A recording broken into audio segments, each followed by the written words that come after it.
जय माता लक्ष्मी की। स्वागत है आप सभी का मेरे हेमा के व्रत कथा उपाय चैनल में। दर्शकों, आज की इस वीडियो में हम आपको सुनाने वाले हैं दीपावली पर प्रचलित कथा है लक्ष्मी जी की। ये पौराणिक कथा है जो कि आपको लक्ष्मी पूजन के बाद ये कथा अवश्य ही सुननी चाहिए। इसके बिना पूजा अधूरी मानी जाती है।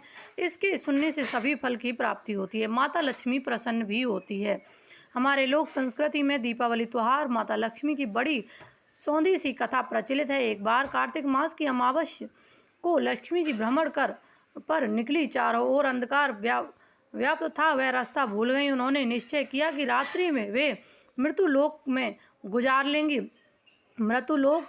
गुजार लेंगी और सूर्योदय के पश्चात बैकुंठ धाम लौट जाएंगे। किंतु उन्होंने पाया कि सभी लोग अपने अपने घरों में द्वार बंद करके सो रहे हैं। तभी अंधकार के उस साम्राज्य में उन्हें एक द्वार खुला दिखाई दिया जिसमें एक दीपक की लौ टिमटिमा रही थी।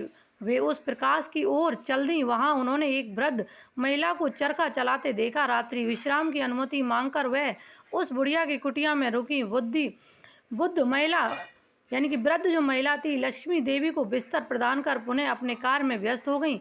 चरखा चलाते चलाते वृद्ध की आंखें लग गईं, यानी कि जो बूढ़ी महिला थी जिनकी कुटिया में माता लक्ष्मी रुकी थी, तो वो चरखा चलाते चलाते उनकी आंखें लग गईं, वो सो गई। दूसरे दिन उठने पर उसने पाया कि अतिथि महिला जा चुकी है, किंतु कुटिया के स्थान पर महल खड़ा था। चारों ओर धन्य धान रत्न जेवरात बिखरे हुए थे, सोना चांदी रखा हुआ था। कथा की फल स्थिति यह है कि माँ लक्ष्मी जैसी उस वृद्ध पर प्रसन्न हुई वैसे सब पर हो।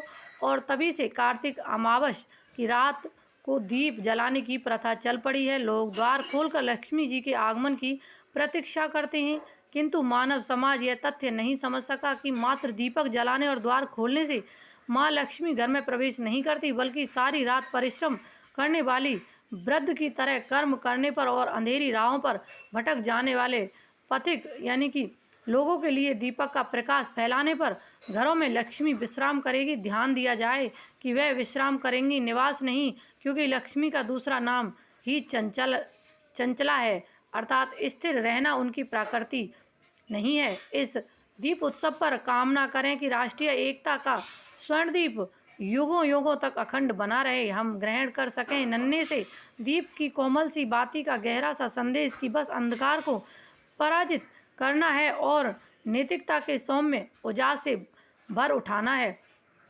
अर्थात लक्ष्मी सूक्त का पाठ करने वाली क्रोध, मत्सर, लोभ व अन्य अशुभ कर्मों में वृद्धि नहीं रहती, वो सत्कर्मों की ओर प्रेरित होते हैं। तो आपको माता लक्ष्मी की उस दिन पूजा करनी चाहिए। विधि विधान से माता लक्ष्मी की पूजा करें। इसके पश्चात आपको ये कथा अवश्य ही पढ़नी चाहिए। माता लक्ष्मी के कुछ मीठे से भोग भी लगाना चाहिए। आपको देखो, कभी भी माता लक्ष्मी की आप पूजा करते हैं तो एक बात का ध्यान आपको अवश्य ही रखना चाहिए, कभी भी किसी से ली हुई चीज़ या वो चीज़ हो या फिर पैसा हो, उन पैसों से, उधार के पैसों से कभी भी माता लक्ष्मी की पूजा ना करें, वरना आप कर्ज में ही दबे रहोगे। तो चाहे आपके पास पैसा नहीं है, चीज़ नहीं है, उसके बिना आप कम कर सकते हैं। अगर वो कोई चीज़ नहीं है तो उसको छोड़ दें, पूजा आपके पास जो है आप उससे करें, ये चलेगा। लेकिन आप किसी और की चीज़ लेकर के कभी भी पूजा ना करें। किसी के गहने, किसी के पैसे माता लक्ष्मी के सामने ना रखें। अगर आपके पास है, अपने पर्स तिजोरी से निकाल कर ही रखें।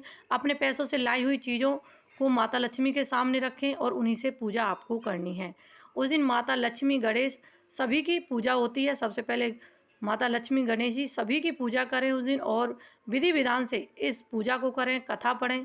माता लक्ष्मी आपके भंडार अवश्य ही भरेंगी, सभी मनोकामना पूरी भी होगी। कमेंट बॉक्स में जय माता दी, जय महालक्ष्मी आप कुछ भी लिख सकते हैं। जय श्री कृष्णा, राधे राधे।